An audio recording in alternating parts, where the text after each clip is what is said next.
Good morning, you guys. I am one day, um, not even a full 24 hours home, and I want to talk a little bit about some kind of shocking to me side effects and things that are happening that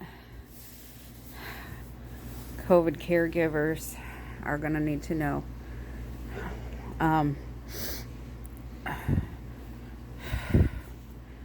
I pray nobody is having to sit at home alone without any help trying to handle this, because I've already had a couple emotional breakdowns this morning.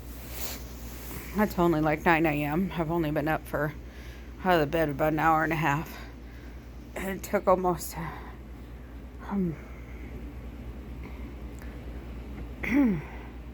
okay, let me start with waking up this morning. I was extremely disoriented.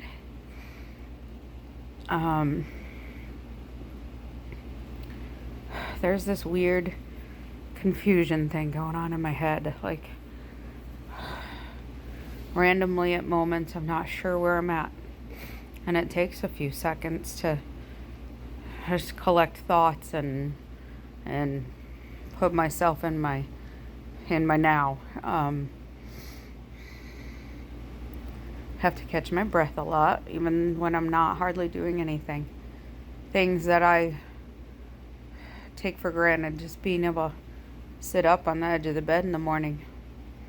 I have to sit there for a few minutes and kind of gather myself. It's not easy, and it's shocking to your psyche.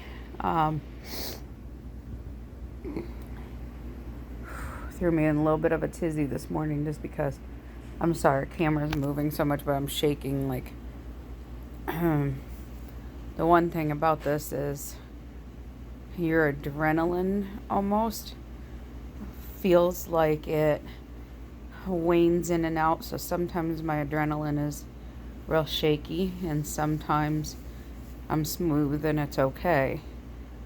But breathing is the same way.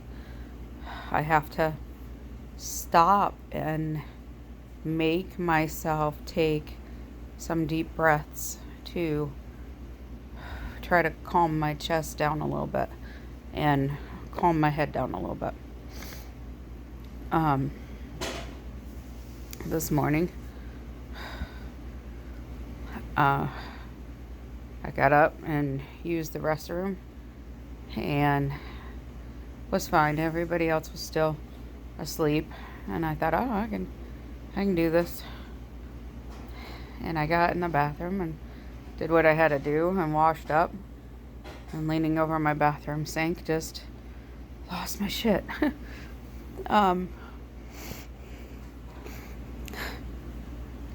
This is so emotional.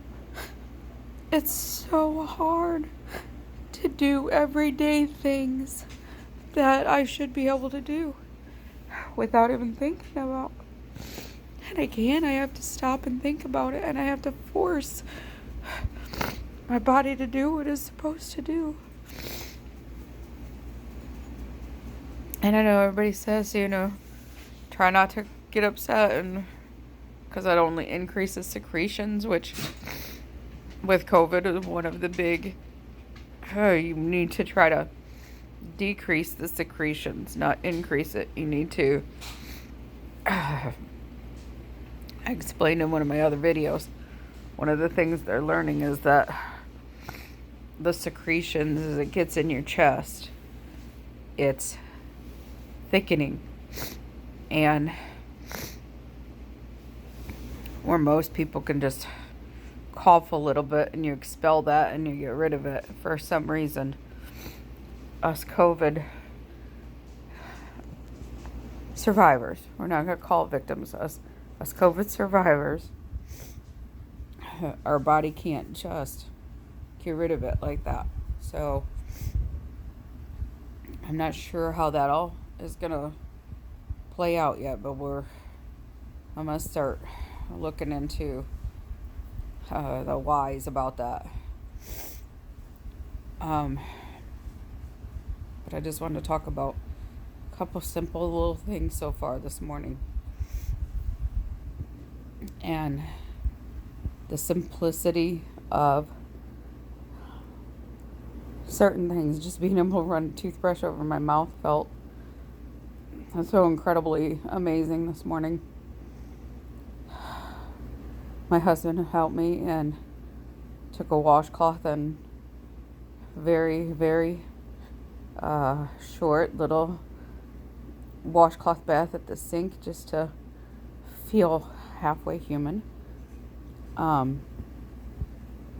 There are some things that for me for the last 10 days have been minor nuisances, like major bruising from them trying to put deep vein IVs in because my veins were collapsing because of lack of oxygen, and they would have to try to numb my arm to try to get deeper veins just to take blood and give me the antiviral medicine that I needed to survive.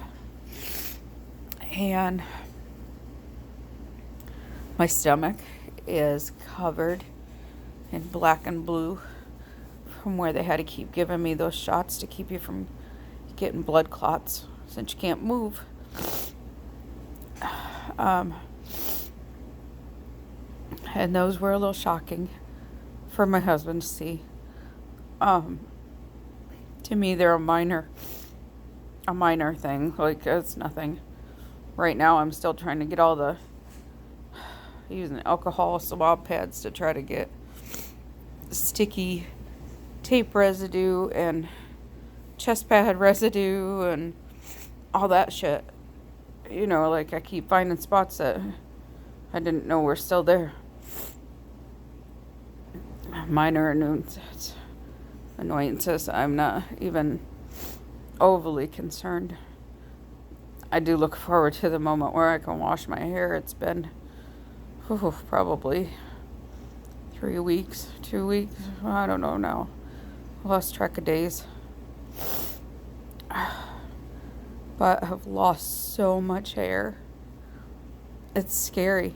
I can't even touch my hair without my hair just breaking off in my hands. Believe it or not, that's just another emotional component that I'm going to have to figure out to deal with. Right now, I just can't even. I can't.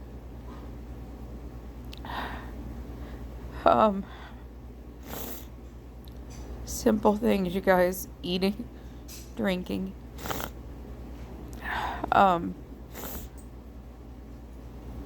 The trick when you get home and you're off an IV is staying hydrated.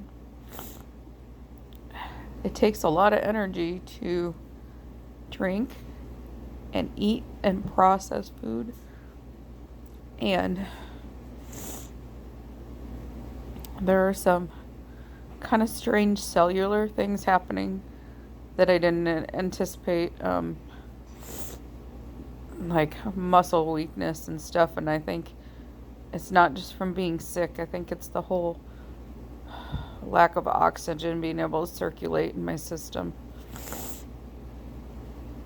Some things I was thinking about, like how my medical background kicks in every now and again, and I have to tell myself, like, you know, that's why I can't pick this particular thing up or walk in 10 feet. It's kicking my ass. And I'm using a walker. And I still have to stop every few feet. You know, at first I thought, oh, we have a tiny house, I'll get around fine. But walking 10 feet feels like walking, I don't know, 100 feet. It feels like I walked a marathon.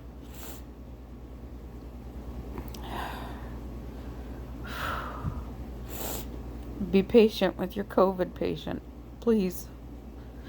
We're dealing with a lot of general emotional crap that we're not prepared for either.